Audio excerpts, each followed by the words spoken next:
Shalom, shalom, boa tarde. Hoje é dia 19 de Iyar de 5.783. Estamos no dia 10 de maio do ano 2023. É a tarde com a Torá, trazendo a Parashá da semana e as suas leituras diárias. Hoje nós estamos no quarto dia da semana, é o quarto dia para o Shabat, e nós estamos então na nossa quarta leitura da nossa Parashá, que esta semana nós temos aí uma Parashá dobrada. Temos a Parashá Behar e Bechukotai. Hoje vamos encerrar a Parashá Behar e vamos já adentrar a Parashá Bechukotai, onde vamos estar aí vendo sobre questões, entre elas a recompensa ou as recompensas da Torá. A nossa leitura da semana em duas porções, para fechar o nosso terceiro livro dos estudos de Torá, que é o livro de Levítico, né? Então, essa semana nós vamos encerrar o terceiro livro de Levítico. Ao pôr do sol de ontem até o pôr do sol de hoje, nós estamos no dia 34 da contagem do Homer, e ao pôr do sol de hoje até o pôr do sol de amanhã, então nós vamos adentrar no dia 35 da contagem do Homer, ok? Então vamos para a nossa contagem do Homer hoje. E a nossa contagem do Homer hoje é a quinta semana que nós estamos, é o sexto dia da quinta semana, e a contagem hoje se faz assim. Hoje é o dia 34, ou seja, 4 semanas e 6 dias do Homer. Vamos juntos contar? Hoje é o dia 34, ou seja, 4 semanas e 6 dias do Homer. E assim nós vamos fazendo a contagem do Homer para curar as nossas emoções, bem como refinar a nossa pessoa, a nossa personalidade. Hoje nós estamos em Yesod Shebechod, ou seja, vinculação na humildade. Para a nossa reflexão, então hoje o dia é assim. A humildade não deve ser uma experiência solitária, né? A humildade, melhor dizendo, né? Não deve ser uma experiência solitária. Não é a pessoa vivenciar a humildade sozinha. Deve resultar em união, o doador e o receptor, em um vínculo profundo e compromisso, ou seja, tanto o doador como o receptor da humildade, né, da vinculação na humildade, ele é duas vias, né, vai e vem, né, e é nesse sentido em que, de fato, nós precisamos estar, o vínculo na humildade. Então a humildade ela não se faz sozinha e ela precisa ter um vínculo profundo de compromisso que resulta de união para o doador e o receptor. Não há vínculo mais forte do que aquele originado da humildade, né? Então todo vínculo que une duas pessoas, quando ela tem realmente a sua origem na humildade, então esse vínculo ele vai permanecer por muito bom tempo, né? Porque isso une as pessoas e leva as pessoas a seguirem juntas na sua jornada, seja o marido, a esposa, ou vice-versa, pais e filhos, filhos e pais, né? Duas pessoas amigas, né?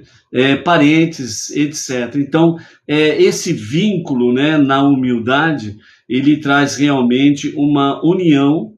E esse vínculo de vínculo, né, com profundo e compromisso, né, ele vem de uma forma profunda e com compromisso, porque ele tem a sua origem na humildade. A humildade de quem doa, a humildade de quem recebe. Isso faz criar um vínculo de respeito entre as pessoas, da união, unidade entre as pessoas, e faz com que realmente dessa forma, originado na humildade, né, o vínculo é muito forte, né? Então, por isso que boas amizades, né, uniões, né, entre pessoas ela se torna muito forte quando tem o ingrediente chamado humildade, que faz criar vínculo. Ninguém é mais do que ninguém, ninguém é mais importante do que ninguém, ninguém é superior a ninguém. São duas pessoas que estão realmente criando um vínculo entre si, com humildade, com compromisso, né, de forma solidária, e nesse sentido faz com que, de fato, haja uma amizade realmente profunda e que ela se estende por muito tempo, ou, como diz no bom ditado da boa esperança, por toda a eternidade, ok? Então, algumas perguntas para a nossa reflexão. Minha humildade me separa dos outros ou nos aproxima? Se a pessoa ela usa a humildade, mas ela afasta você de outras pessoas, então não é humildade. É uma humildade, aliás, é uma forma de sobrepor as pessoas, é uma forma presunçosa de sobrepor as pessoas, que você coloca um pano como sendo humildade, mas não é humildade, é a opressão, é domínio, é você querer ser mais do que as pessoas, é você querer sobrepor as pessoas. Então aí não é humildade, você pode dar o nome de humildade, tentar dar uma disfarçada, mas ela não é humildade, ela não tem vínculo, porque falta o ingrediente essencial, humildade, ok?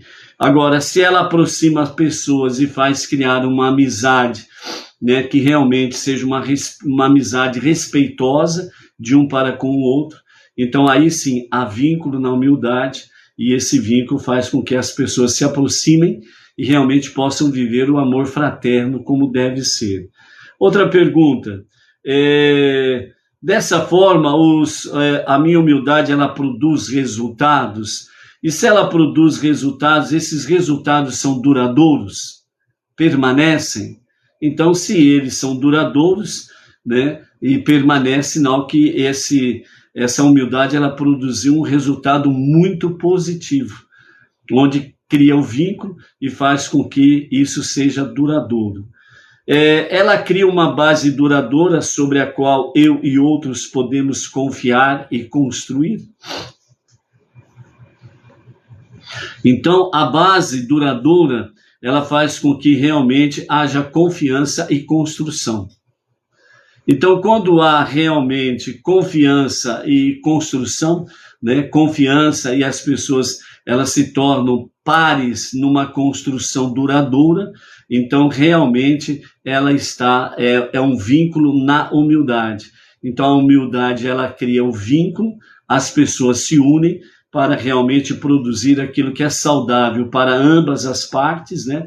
Para ambas as pessoas e ao convívio ao seu redor, seja familiar, amizades, no trabalho, na escola, etc. e tal. O exercício do dia. Use sua humildade para construir algo permanente, né? Então, o desafio é esse, é construir alguma coisa que seja de fato permanente, duradoura, né? E isso daí faz com que realmente as pessoas possam estar juntas e unidas, né? Num vínculo que vem permanecer por um bom período, ou por toda a eternidade. Melhor é por toda a eternidade, né? Porque aí ninguém perde. Na realidade, ambas as partes saem ganhando desse relacionamento, né? A gente pode ter aí um exemplo, né, desse vínculo, né, na humildade, é o que a Tarde com a Torá tem criado aqui, né? A Tarde com a Torá tem criado um vínculo com você. Não nos conhecemos pessoalmente, não nos conhecemos no nosso dia a dia de forma pessoal, mas através da Tarde com a Torá nós temos criado um vínculo na humildade, né? Onde a gente sempre fala aqui, né? A Tarde com a Torá, a gente traz o arroz com feijão, né? Que é o quê? De forma simples e humilde, nós trazemos aqui o conhecimento da Torá, estudos da Torá, das 7 leis de Noah, e tudo aquilo que é pertinente realmente ao nosso povo Benei Noah, com conhecimento judaico, ao monoteísmo com fundamento o monoteísmo com fundamento judaico e orientação rabínica, nós estamos trazendo aqui esse vínculo com humildade juntamente contigo, né? Temos realmente criado uma boa amizade, né? Temos sido bons irmãos, por assim dizer também, né? E esse vínculo que temos criado, estamos aqui dentro dessa questão, né? Muitas pessoas entram no nosso particular para perguntar isso, aquilo, etc. e tal. Mantemos a mesma humildade, a mesma simplicidade de poder ensinar, aconselhar, e juntos nós vamos aí cada vez mais criando esse vínculo, né? E que realmente o eterno soberano dos mundos possa providenciar um momento em que nós possamos, de fato, ter uma oportunidade de juntos estarmos reunidos numa conferência, num seminário ou algo semelhante, né? Para juntos podermos aí estarmos nos conhecendo pessoalmente e assim possamos, sem sombra de dúvidas, cada vez mais fazer com que o vínculo ele seja permanente, né? Através desta forma, através da Torá e dos ricos conselhos que a palavra traz para nós, né? Então, graças a Hashem, nós temos criado esse vínculo com humildade aqui em À Tarde com a Torá, com os nossos amados. Baruch Hashem com isso daí, ok? Dentro desse aspecto aqui, hoje nós temos, então, né, na nossa Parashá, nós temos duas porções dessa semana, né, que é a porção Berrar, que vamos encerrar hoje, e vamos iniciar já também a Parashá Berukotai, que são as duas últimas porções do livro de Vaikra, né? E no sábado, aí, no 7º dia da semana, no sagrado dia do Shabat, nós temos aí, então, Hazak, Venit Hazek, ou seja, força, que sejamos fortalecidos, encerrando o livro de Levítico, ok? Então, nós vamos ter diante de nós aí a conclusão, né, da proibição de cobrar juros, a proibição de vender, né, um judeu como escravo, e aí nós vamos entrar já na nossa Parashá Berukotai, e a nossa Parashá Berukotai vai trazer para nós a respeito de recompensa e o castigo corretivo, as doações que nós vamos encontrar aqui na porção Berukotai, né? Então, a princípio, né, encerrando o nosso livro, a nossa porção Berrar, nós temos aí, né, a questão da proibição de cobrar juros, que nós vimos no dia de ontem, e dentro desse aspecto aí, o que nós temos aí para concluir a proibição de cobrar juros? É exatamente sobre quando uma pessoa empresta dinheiro a juros, ela deseja que seu dinheiro trabalhe, para ela ele traga uma renda, sem que ela faça qualquer esforço. Por isso que emprestar o dinheiro e cobrar juros é agiotagem, e agiotagem é crime, não só dentro do Código Penal, como também dentro da palavra, um crime espiritual, né? Então, isso traz o quê dentro da própria Torá, né?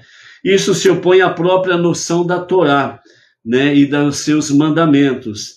Deus nos deu leis que requerem um tremendo esforço por parte de cada um, pois uma glória imerecida não é uma glória. Uma glória imerecida não é uma glória, é inglória, ou seja, não é digno da glória. Dentro desse fundamento, né, então, os nossos mestres do Hassidismo dizem, né, a exigência do esforço é para o nosso próprio benefício, de forma que nossas realizações não sejam um mero pão da vergonha, o qual nós verdadeiramente não apreciamos. Para ser significativa até mesmo a renda espiritual, seja no campo físico ou seja no campo espiritual, a renda espiritual deve ser ganha por meio do envolvimento ativo. Isso significa não comermos o pão da vergonha, ok? Então, por exemplo, dentro dessa questão aqui que os nossos mestres do Hassidismo falam, quando você participa do estudo da Torá, você está fazendo um esforço. Então, você está recebendo ensinamento, e esse ensinamento que você está recebendo, ele não é para você um pão da vergonha. Por quê? Porque você está se esforçando de estar presente no estudo da Torá, de passar alguns minutos ou alguma hora e mais alguns minutos no estudo da Torá, seja da forma que virtual que nós transmitimos em A Tarde com a Torá, seja através das reuniões nas comunidades, nas sinagogas Beneinor, locais e regionais pelo Brasil afora, né? Então, a pessoa ela se esforça para estar presente, ela se esforça para poder participar do estudo da Torá. Então, ela está labutando, ela está trabalhando para poder participar. Então, isso não é pão da vergonha. O pão da vergonha é a pessoa receber uma glória não merecida, né? Então, ela fica no bem bom, sombra e água fresca, né? E não quer nada com nada. Ela quer um prato feito, tudo mastigadinho, tudo bonitinho, né? E não se esforça para nada. Então, aí é chamado o pão da vergonha. E o pão da vergonha é o pão que não tem glória nenhuma. Então, mesmo no campo material e financeiro. É isso que acontece com a questão da agiotagem. Empresta-se um dinheiro para alguém que está necessitado, essa pessoa recebe o dinheiro emprestado, então ela toma posse do dinheiro. O dinheiro já não é mais daquela pessoa, é daquela que tomou posse. Então ele vai realmente fazer aquilo, vai praticar, né, as suas ações para a finalidade que ela obteve, né, o dinheiro. E aí ela vai labutar aquilo que ela propôs, o seu objetivo, o seu alvo, né? E aí ela conquistando, ela está adquirindo a sua honra e a sua glória. E quando ela vai devolver o dinheiro para a pessoa que emprestou, ela vai devolver o dinheiro que recebeu, certo? E aquele que emprestou o dinheiro vai cobrar juro, então ele está cobrando um juro indevido. É um juro inglorioso, por assim dizer. É o pão da vergonha. Ele está comendo o pão da vergonha. Então, esse é o detalhe para nós encerrarmos a questão da proibição de cobrar juros. Entrando na nossa, literalmente agora, na nossa quarta aliá, que é capítulo 25, a partir do versículo 39, até o capítulo 26, verso 9, né? Onde vamos encerrando a nossa porção Behar e vamos entrar em Berukotai, ok? Então aí nós entramos sobre a questão de leis de escravos judeus que pertencem a judeus, né? O verso 42 diz: isso porque o povo judeu são meus escravos, a quem eu tirei da terra do Egito. Eles não devem ser vendidos como escravos. Você não o sobrecarregará com trabalho desnecessário meramente para torturá-lo, uma vez que você deve temer seu Deus. Ou seja, segundo o comentário, né, de Rashi, ele simplesmente diz assim: como o povo judeu são escravos de Hashem, do Eterno, então Rashi simplesmente responde assim: Deus diz, o pacto deles comigo veio primeiro. Então, o pacto de Deus com o povo judeu aconteceu exatamente nos momentos finais da libertação do Egito. Os dois mandamentos que eles cumpriram na terra do Egito. A Brit Milá, que é exatamente a circuncisão, que é realmente uma aliança, literalmente falando, entre Deus e o povo judeu, a Brit Milá. Uma aliança que tem a sua marca física, certo? E o sacrifício do cordeiro, no Egito, que foi exatamente o sacrifício da idolatria, porque o cordeiro era um ídolo no Egito, e eles estavam acostumados a olhar para o cordeiro como um ídolo, como uma divindade. Então, o sacrifício do cordeiro foi para sacrificar a idolatria, para de uma vez por todas eles terem a certeza de que o cordeiro é apenas um animal e não uma divindade. Então, esse pacto veio para com o povo judeu antes deles entrarem na terra prometida. E na terra prometida, por condições adversas, alguns se tornaram pobres, apesar de saírem riquíssimos do Egito, né? Acabaram ficando pobres, acabaram se vendendo como escravo para um judeu, certo? Então, aí fala que ele não deve ser tratado como escravo, nem vendido como escravo.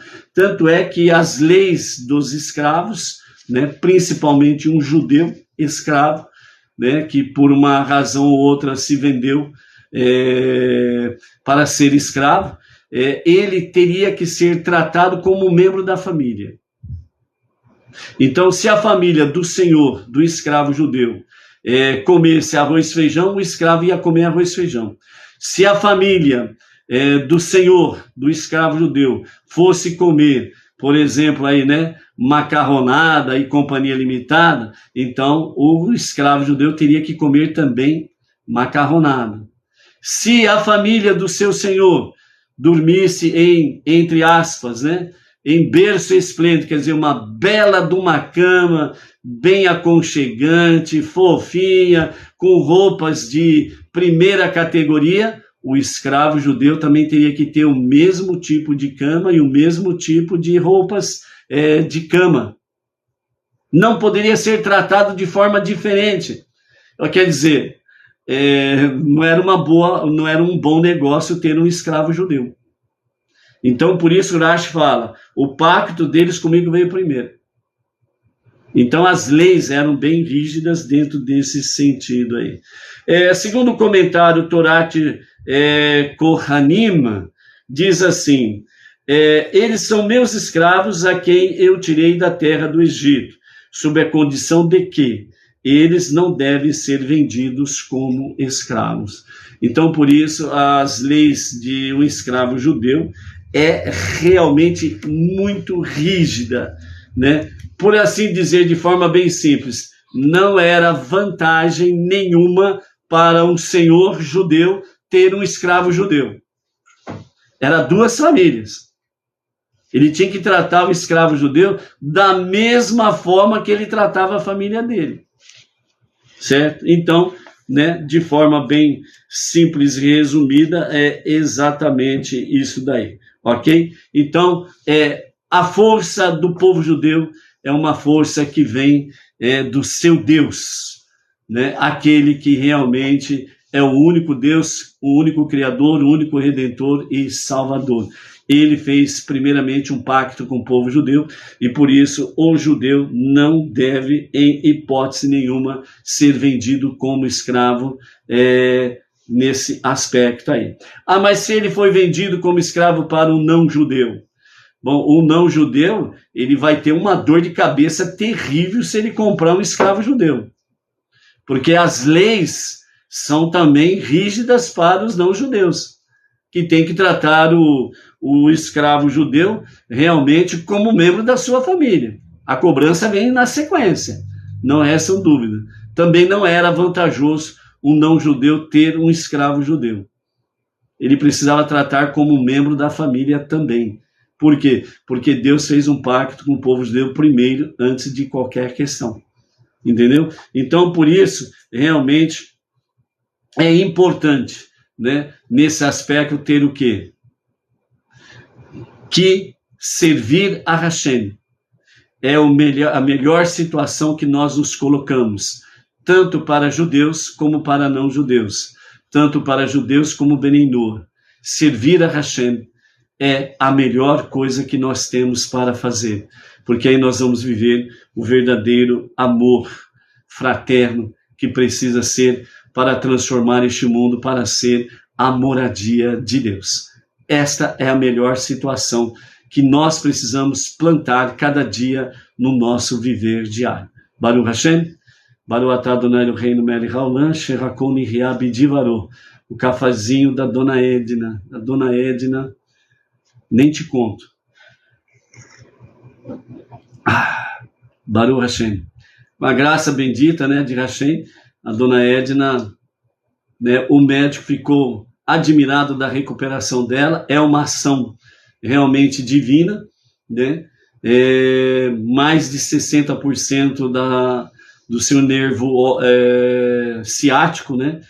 Realmente pegou a hérnia de disco ali bonitinha, mais de 60%. O médico falou que era caso de cirurgia, mas como ela, na última consulta, ela foi de cadeira de roda, e na consulta de ontem, né? Na consulta de ontem ela chegou andando e não reclamando de dor. O médico falou, bom, por enquanto está suspensa a cirurgia. Vamos continuar aí o tratamento, né, a medicação. Vamos pedir, né, de fato ele pediu uma nova ressonância magnética para a coluna cervical, né.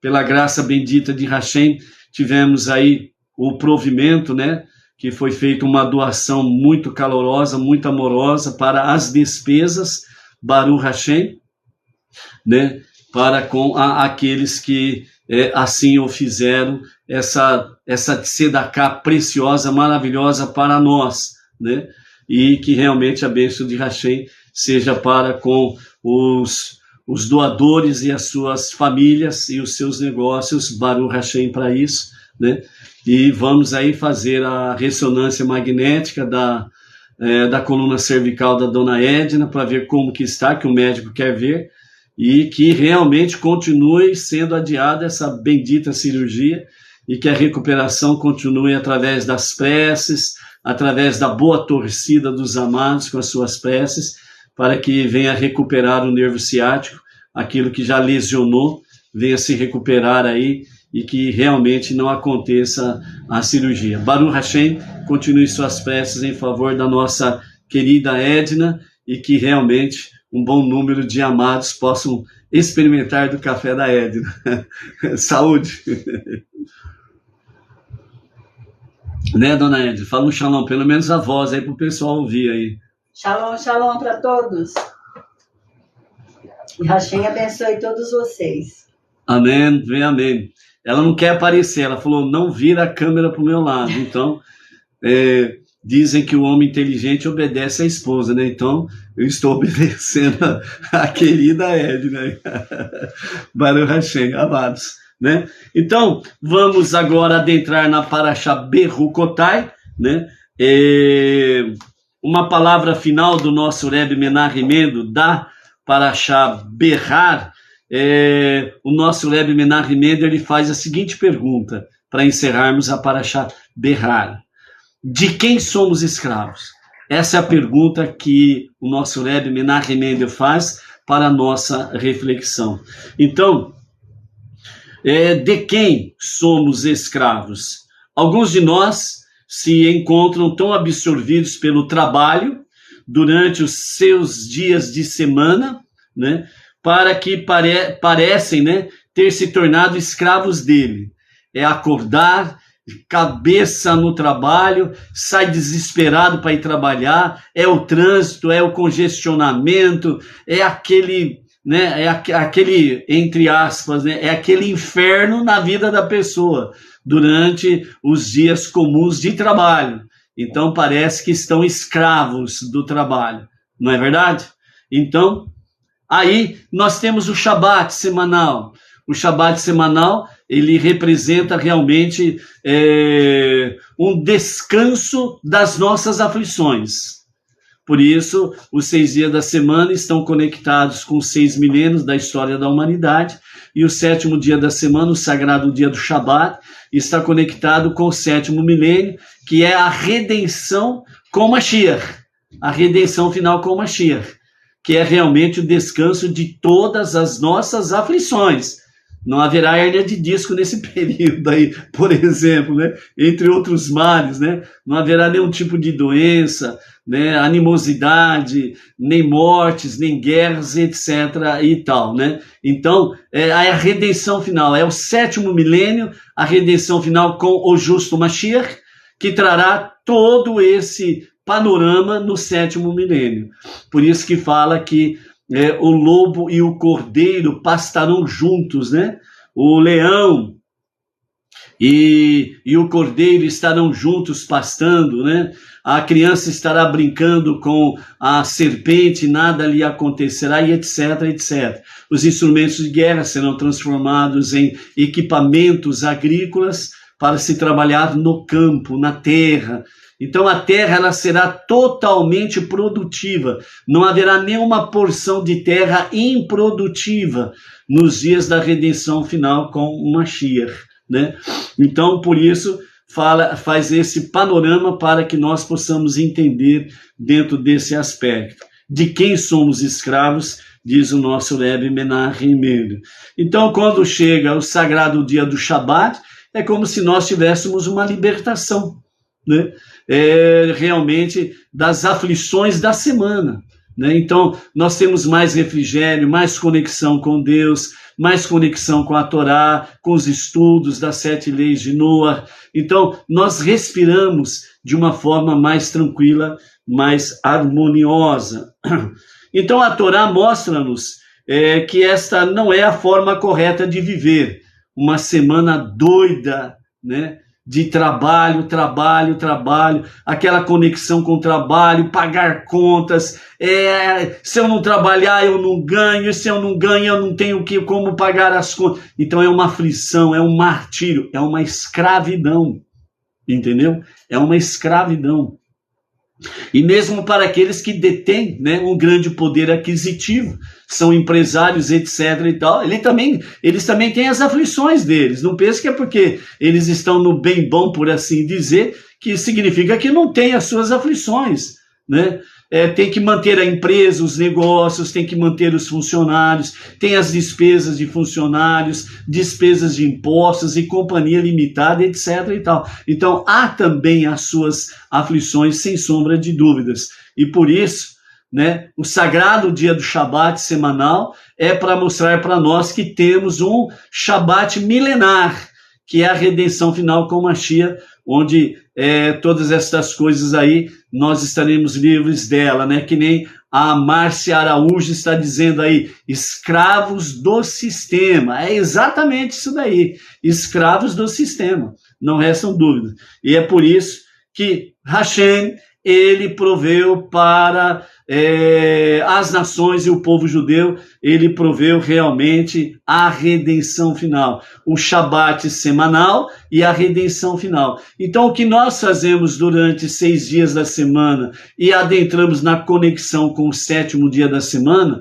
o sagrado dia do Shabat, na realidade, amados, nós precisamos visualizar isto dentro do campo espiritual. Nós estamos nos exercitando para a redenção final com Mashiach. Não é uma mera ocasião, né, mero ocaso, 6 dias e 7º dia da semana.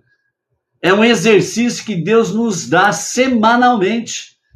6 dias em que nós experimentamos de uma certa maneira, entre aspas, né, essa escravidão, né? E o 7º dia da semana, o sagrado dia do Shabat, onde nós respiramos, porque há uma conexão maior com a Torá, com as 7 leis de Noah, uma conexão mais leve, suave, mais próxima de Deus dentro das preces do Shabat, né? De todo dia do Shabat, a Havdalah, né? Então, nós temos um respirar diferente no 7º dia da semana. É um exercício que Deus nos concede semanalmente para que nós possamos estar nos preparando para a redenção final com o Mashiach. Então, por isso, no Shabat, devemos nos elevar completamente acima de qualquer associação com nossas vidas seculares, mundanas, profanas. Assim, ao nos libertarmos da nossa escravidão pessoal, aceleramos a redenção geral. Quando nós encaramos esse Shabat semanal dessa forma, como um exercício para a redenção final, nós estamos, como diz o nosso Rebbe Menachem Mendel, nós estamos praticando um exercício que, ao mesmo tempo, acelera a redenção final. Então, o nosso irmão mais velho, o povo judeu, pelo seu lado, guardam o Shabat, aceleram o dia da redenção final com Mashiach. Os Benei Noah honram o Shabat, e ao honrar o Shabat, se dedicando mais às coisas do Shabat, reconhecendo que Deus é o único Criador, reconhecendo que é a única força propulsora de todo o universo, o único Deus, o único Criador, o único Redentor e Salvador. Então nós estamos ombro a ombro com o nosso irmão mais velho, o povo judeu, fazendo com que a redenção final se acelere e os dias de Mashiach se revelem rapidamente a qualquer momento, e a qualquer momento agora mesmo. Amém, vê, amém. É isso que realmente o nosso Rebbe Menachem Mendel traz para nós, sem sombra de dúvidas, ok? E por isso, se dedicar sem nenhum obstáculo à espiritualidade e à divindade revelada é o que nós precisamos fazer realmente dentro desse aspecto. E assim nós encerramos literalmente a nossa porção Berrar, e vamos entrar então na porção Berukotai. É a 33ª porção do círculo, 5.783, e dentro do livro Levítico, é a 10ª e última porção do livro de Levítico.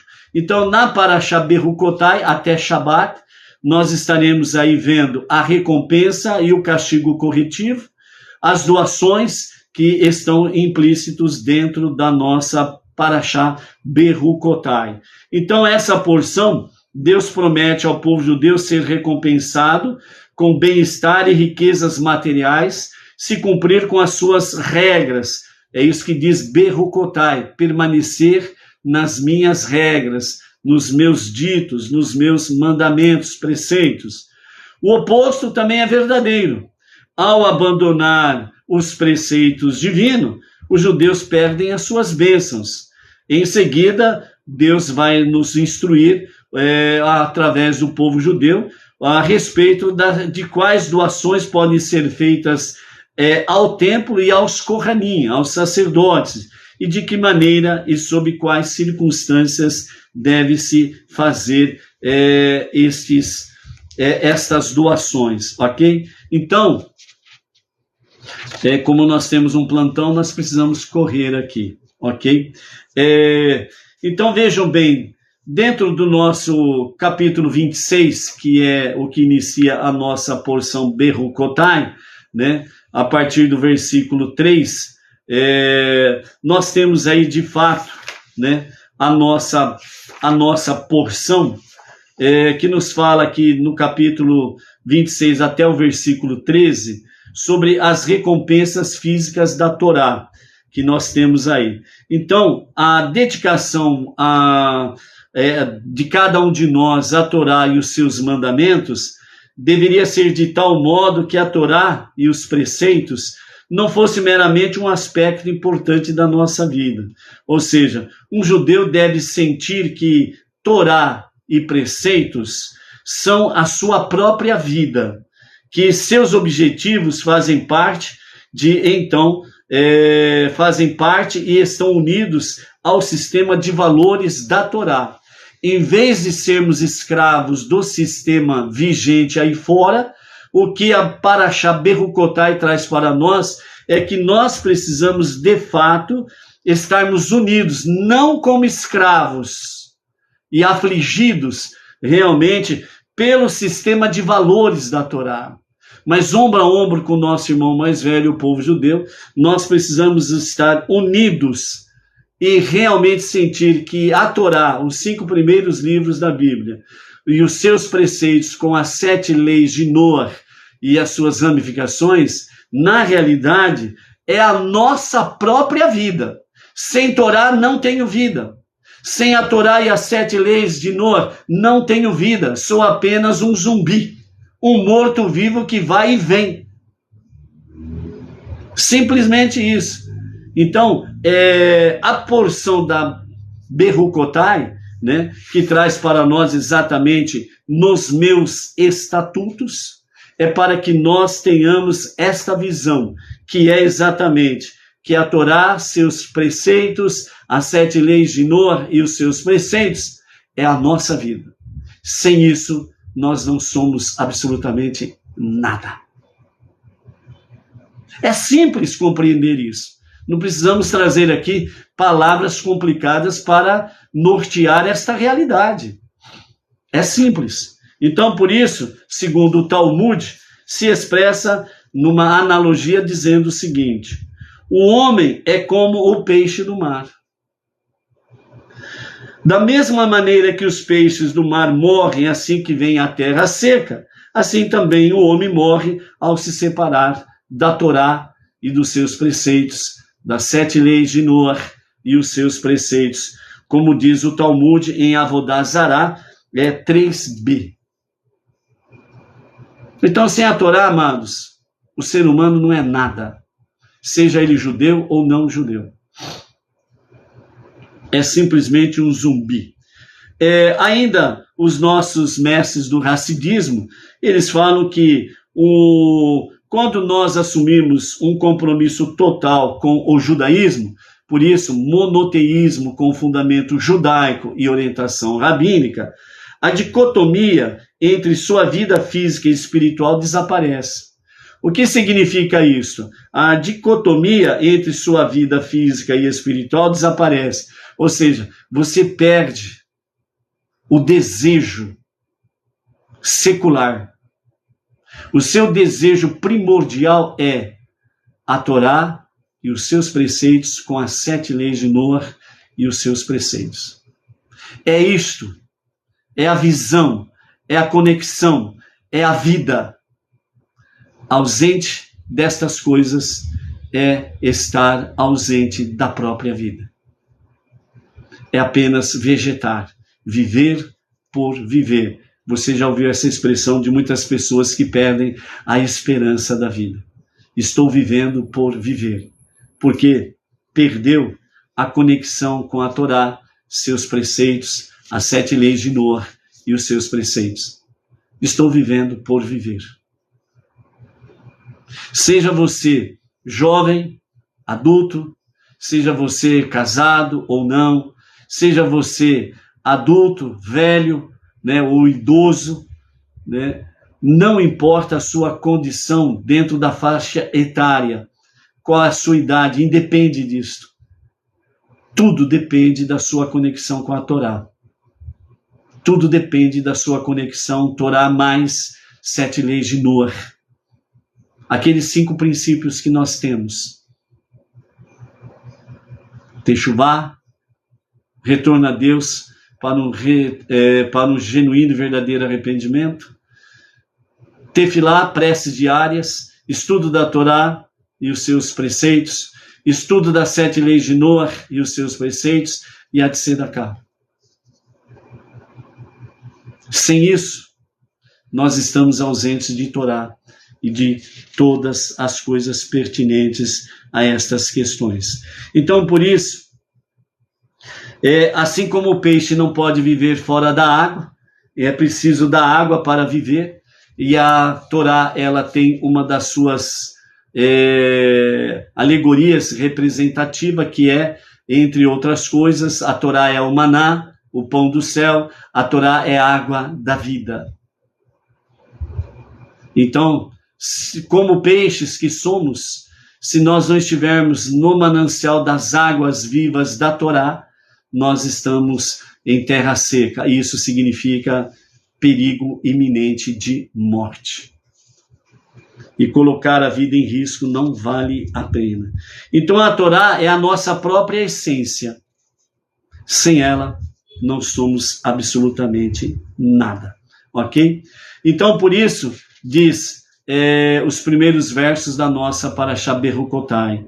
Se vocês seguirem minhas leis para guardar meus mandamentos e os cumprir, eu lhes fornecerei chuva na época apropriada, de modo que a terra produzirá suas safras, e no futuro até mesmo as árvores do campo não frutíferas produzirão frutos. Vocês estarão tão ocupados que a estação da debulha durará até a vindima, e a vindima durará até a época do plantio. Vocês se saciarão com até mesmo uma pequena porção de seu pão, e vocês viverão seguros em sua terra. Eu darei paz à terra, de modo que vocês dormirão sem medo.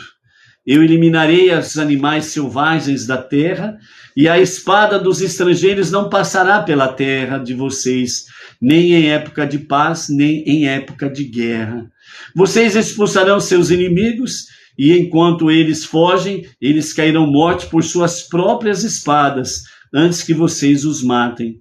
5 dos seus homens mais fracos serão capazes de perseguir 100, ou 100 de vocês derrotarão 10.000.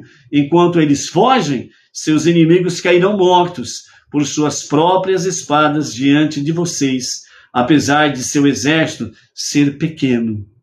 Eu me voltarei para longe de todos os meus assuntos, para recompensar vocês, fazendo-os férteis, e os aumentarei, tornando-os homens de estatura, renovando assim minha aliança com vocês. É até aqui que vai a nossa porção de hoje. Ou seja, amados, aqui dentro desses versos, até o verso 9, nós temos os dias do Egito, os dias da saída do Egito, os dias do deserto, os dias de posse da terra prometida com Josué, os dias que seguiriam até a presente data a história do povo judeu. Sendo perseguidos, mas não sendo derrotados, vencidos, destruídos, eliminados. No momento mais difícil, no momento que parecia que tudo seria perdido, que seria totalmente eliminado, de repente começam a acontecer coisas prodigiosas. O pequeno vence o maior, o mais fraco vence o mais forte. O pequeno número vence um grande número, um pequeno insignificante exército vence um grande e múltiplo exército com todas as suas forças e garras e todos os seus carros de combate. E através disso daqui, nesses pequenos versos, nós temos a história do nosso irmão mais velho, o povo judeu. Por isso se canta com muita alegria, principalmente desde 14 de maio de 1948. Ama Israel Rai, o povo de Israel vive. Mesmo que o estado político do Estado de Israel ainda não está voltado para a Torá na sua íntegra.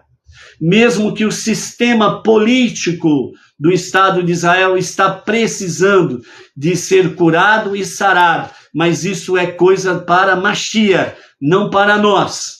Muito menos nós não judeus. Isso é coisa para Mashiach. É Mashiach que vai curar isto.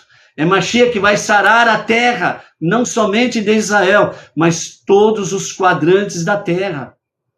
E os 4 reinos, o reino vegetal, o reino mineral, o reino animal e o reino humano.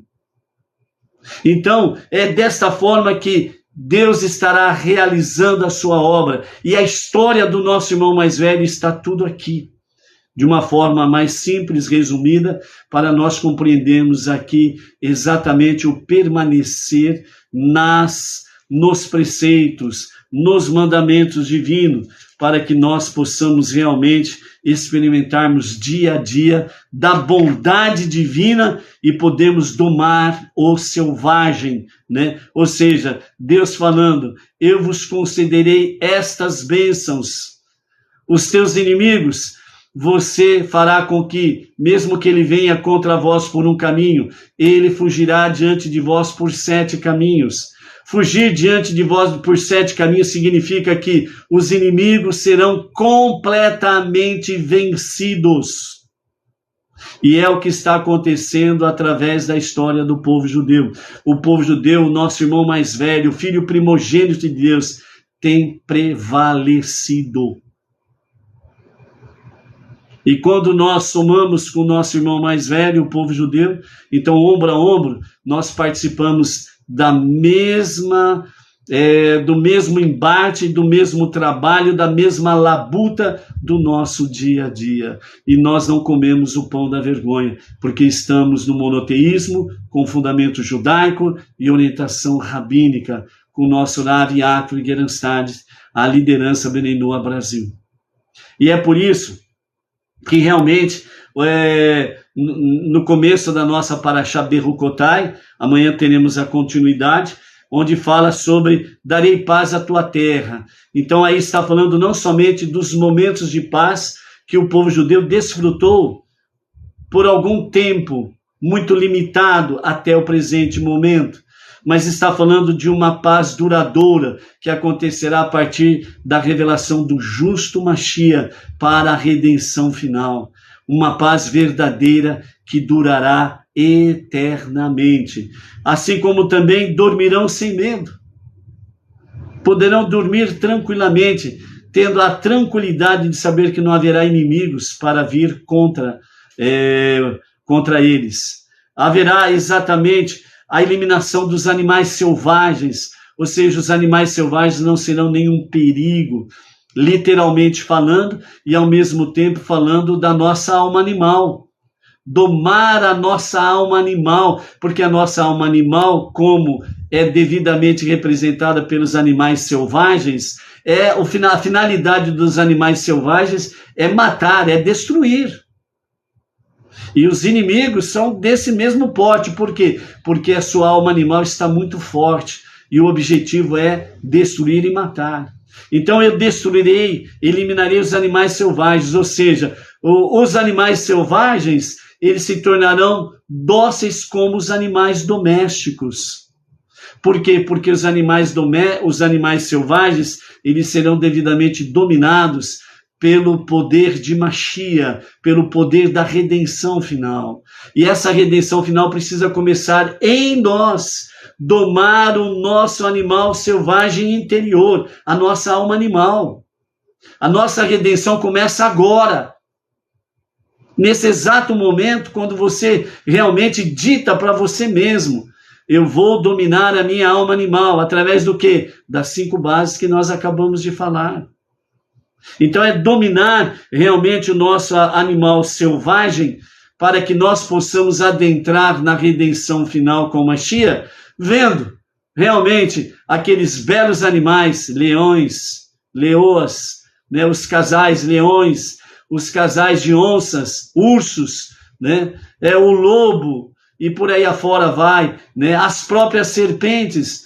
Então os animais selvagens realmente se tornando dóceis na redenção final. Só que nós precisamos começar a domar estes leões, estas serpentes, esses animais ferozes e selvagens que estão conectados com a nossa alma animal. Então a nossa redenção começa agora. E nós não podemos retardar esse dominar ou domar o nosso animal selvagem. Por isso, a bondade divina, ela é revelada aqui para, de fato, nós podemos ter motivação para cumprir a vontade divina. Eu sei que eu fazendo tal coisa, eu tenho recompensa. É Ele que diz.